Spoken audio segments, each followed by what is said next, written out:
रघुनंदन रघुरघुनंदन रघुवर सेवन रघुपति चायन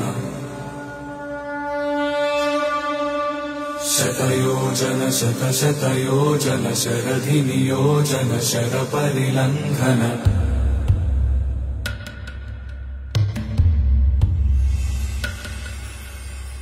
रघुनंदन रघुरघुनंदन रघुवर सेवन रघुपति चायन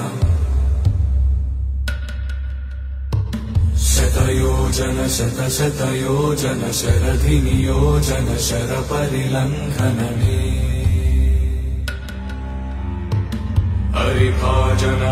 हरिभाजन हरिमदभाजन दशमुख कंपन